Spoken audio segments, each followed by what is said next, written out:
Hi everyone, my name is Hannah and I am part of the youth team at Cornerstone Church in Nottingham. You're very welcome here today. I don't know whether you are a part of the youth at Cornerstone or whether you've come to be here by other means, but whoever you are, I'm really glad that you're here with us. I'm joined by one of my best buds, Katrina Harper. Katrina, tell us a bit about yourself. What's brought you here today? What do you do in life? My name is Katrina. I am one of Hannah's best friends. I was her favourite bridesmaid. And and I work for a church in a town called Lutterworth. So I'm the children and families minister there. Great. And where are you currently located? I'm currently in Devon. I did come here before lockdown though. So my family live here.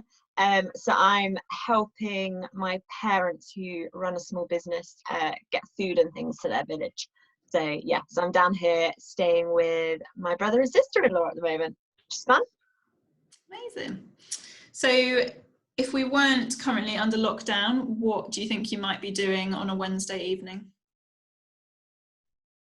Oh, well, Wednesday evenings are quite fun normally. So I have dinner with some friends on a Wednesday and then go swimming. Maybe that's all back because that might make me sound more dull. I don't know. Is that dull? Is that fun? Sweet.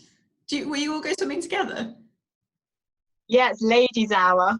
Oh, lovely. That's very nice. And what would you say has been your favourite lockdown activity?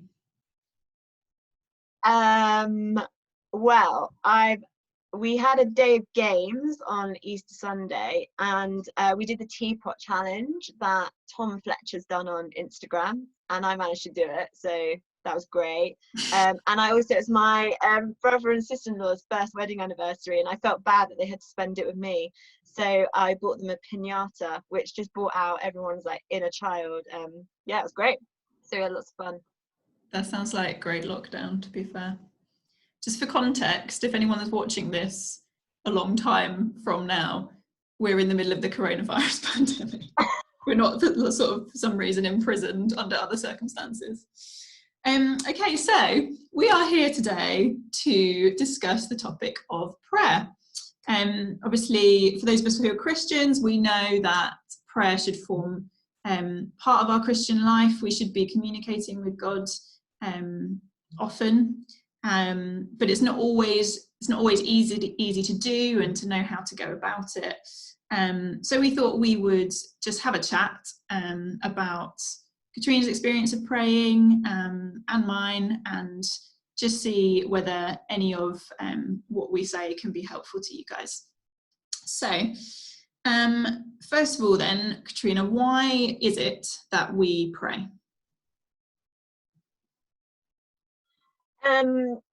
I think firstly we pray because Jesus tells us to pray, and it's one of his commands in the Bible. And I think we do that because that he's our great example, and that's one of the things that he did. He prayed and prayed and prayed constantly. So I think we do that. I think we also pray because it's a way of us realizing that actually we depend on someone other than ourselves, that we are made in God's image, that we are made for a relationship with him. So it's our way of showing that actually we depend on him, we need him, and that's what Jesus showed us when he was on earth, that he actually was probably the most dependent person that has ever lived. And if that's what Jesus is going to do, and actually that's what we need to do. So I think it's a way of us remembering that actually we're not completely independent, that we can't just rely on ourselves or what's going on around us. We can't build this kind of fortress around us, but actually that we need to depend on God, that we need him. And I think also pray, I think we forget there's a gift. It's a gift from God that he has given us, that it's a way of us building our relationship with him. It's a way of us finding out more about him. It's a way of us having that real personal connection, that personal relationship with him. And so it's actually also for our enjoyment. It's for our deepening of our own personal relationship with God. Yeah.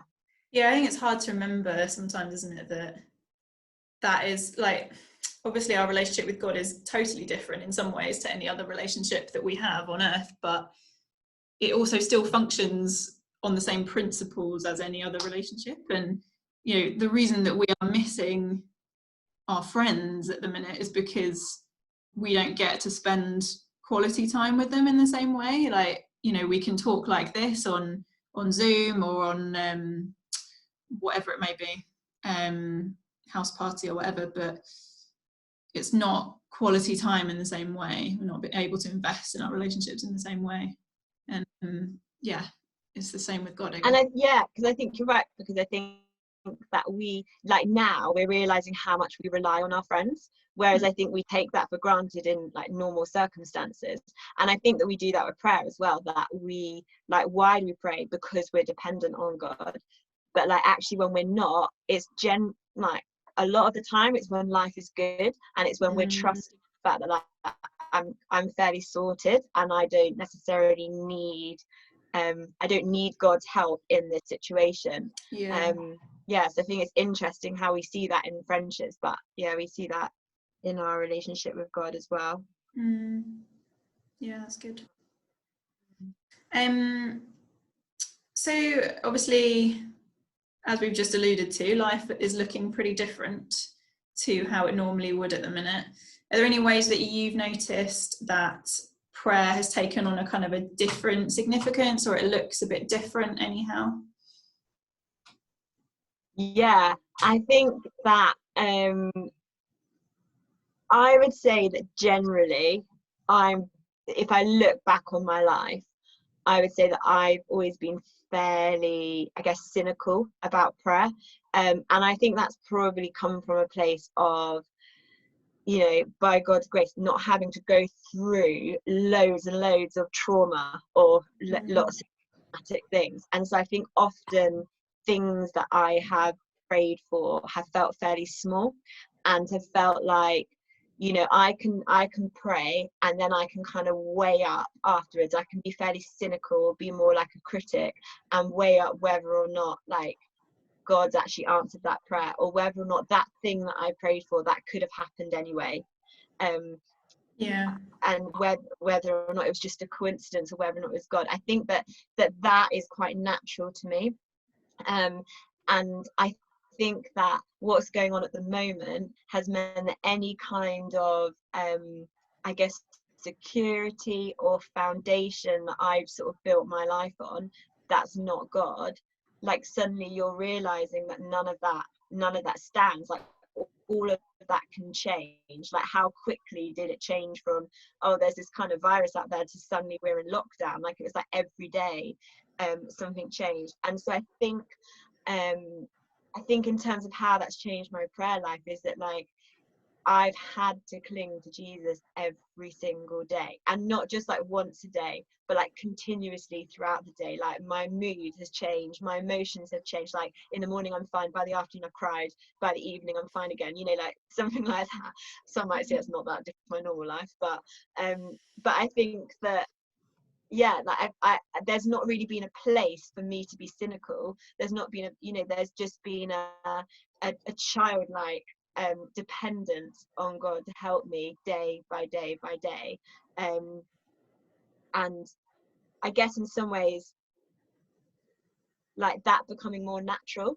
I think that often prayer is way down on, if I'm honest, it can be way down on my list of priorities of how to deal with a situation.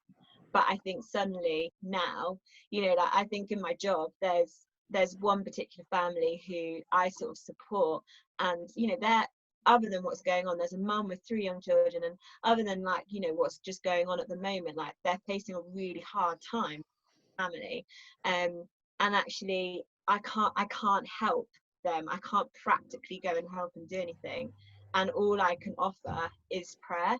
And I think what's shifting for me is that feeling of, like, oh, all I can offer is prayer. Actually, that's an amazing gift that I can offer somebody, that I can pray for them. So I think there's just has been quite a shift in my mind, and like ways that God's challenged me in that. Yeah, that's really good. I think for me also, the fact that, you know, I can only go out once a day and do a bit of exercise and I can't see anyone is a real bummer in a lot of ways. But in other ways, it's like stripping a lot of the noise out of my life. It's, you know, I'm not running from one thing to the next thing, to the next activity, to the next group of people. I don't have to do my commute to work. You know, life is a lot simpler, and I think I'm finding that I just notice that God is there maybe a bit more, and I think that that's a great, or it's, you know, even if it's not something that you instinctively are noticing, there's just a bit more. Sorry, my brother just came in to ask if I wanted rice for my dinner. But carry on. This is live TV, guys. Sorry, guys. I should have put a sign on the door. Do not disturb. Yeah, I think there's a lot of opportunity, isn't there, to just use the time when you'd normally be, I don't know, into school or whatever. I mean, that's a great time to actually use to pray, but there's a lot more opportunity to carve out a bit of time without feeling like you're missing out on other things, and to get into good habits. Yeah. So, okay, so we were saying at the beginning that you know, prayer as Christians is something that we know is like a really key part of our Christian life and our faith, but it's not always easy.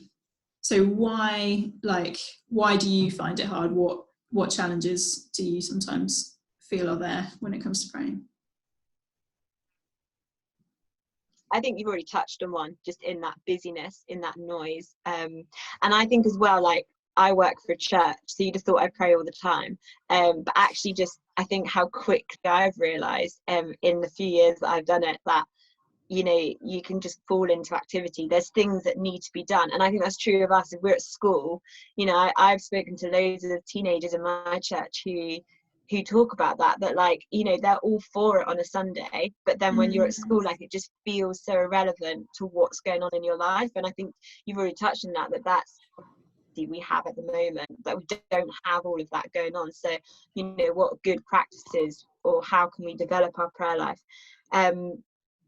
So yeah, I think that's a big one. I think probably the biggest thing for me is that it sounds really bad, but I've always found prayer quite boring. Like, if I'm honest, it's just never been.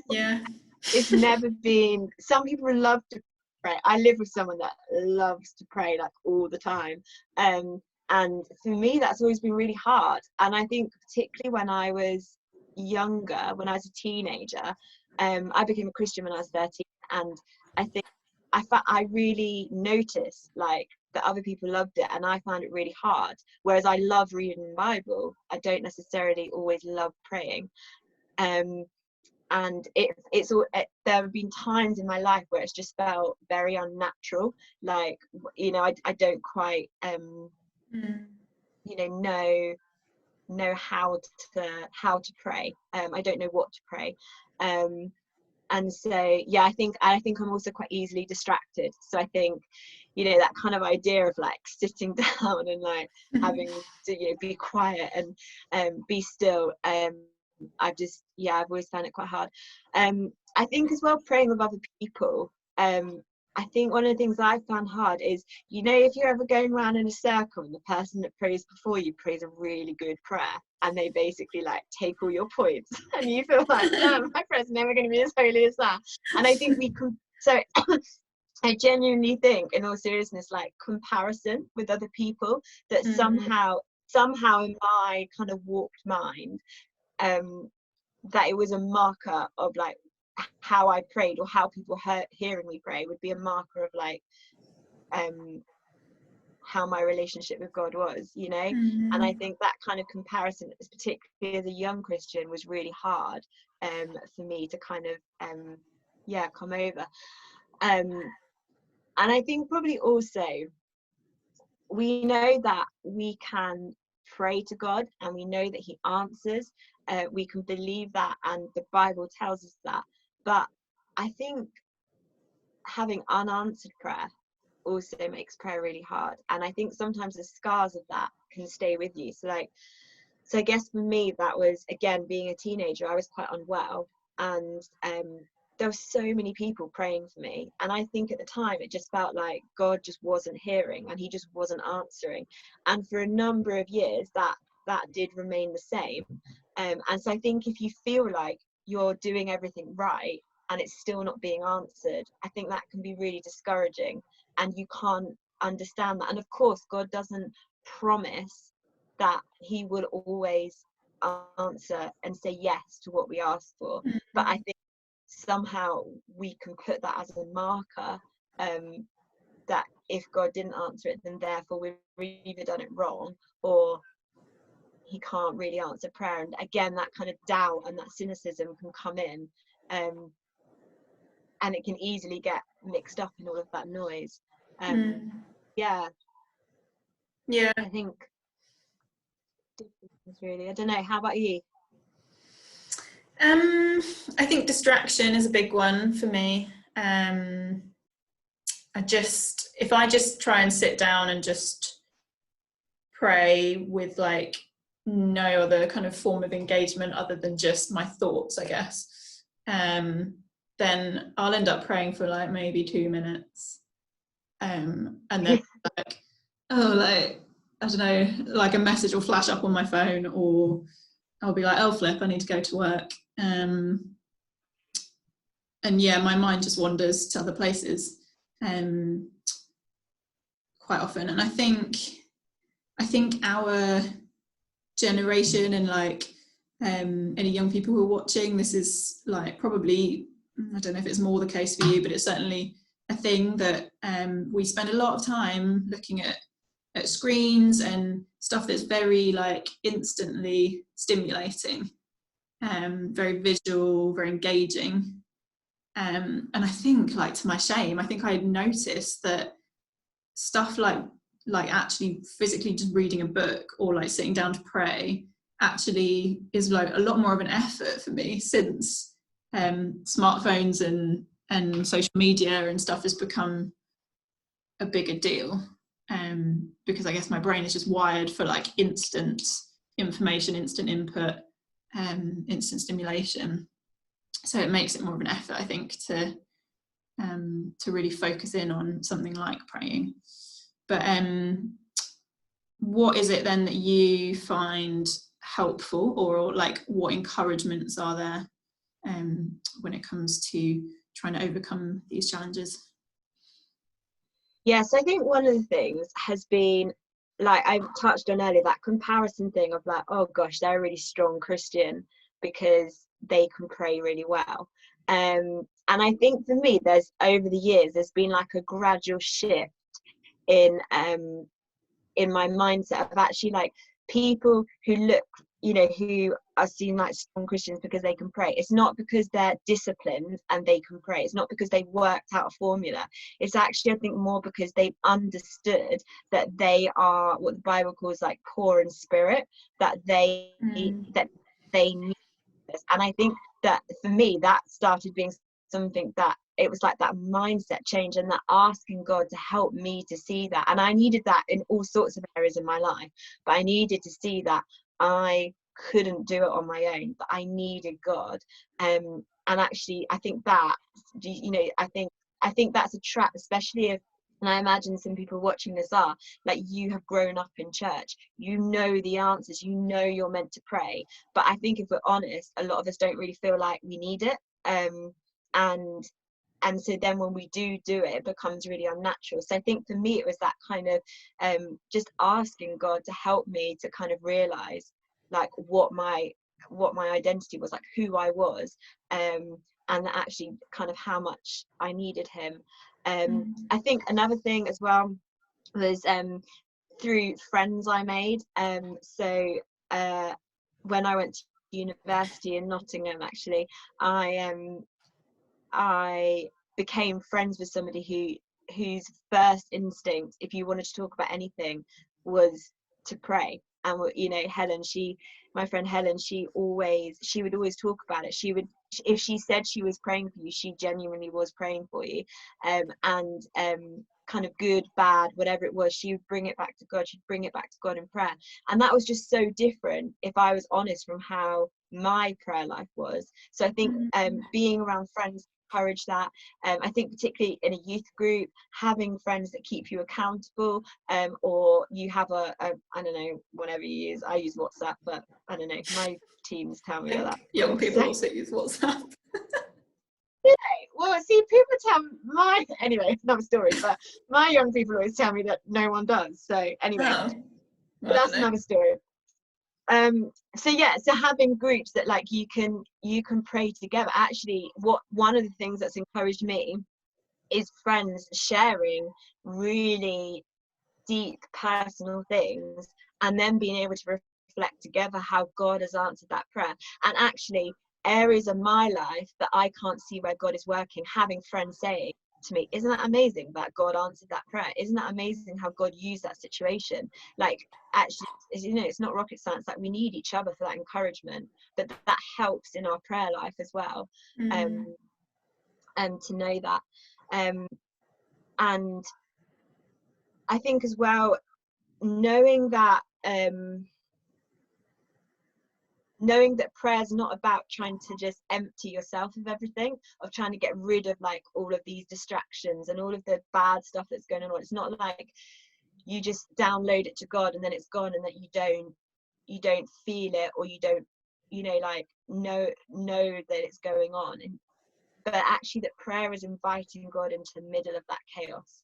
And that's why I think that prayer is better than other things that the world has to offer. You know, like at the moment, mindfulness is a really big thing, self-care and all of that. And there is such a place for that. Like, not all of that is bad, but a lot of that, you do it and then you go back to life, and very quickly, like, your mood can change. But actually, prayer is that Jesus will meet you in that, and he can transform that. And I think there's something about the power of prayer that for me has been really encouraging, to see it as it's not just an option, but it's a better option, it's the best option. So I'm rambling on, but I guess, like, practically the way that looks is I really enjoy writing out my prayers. I have prayer journals. Have I got one here? Yeah, this is my current one, and I just like write down everything, because that's actually how I process. That works for me. It doesn't work for people.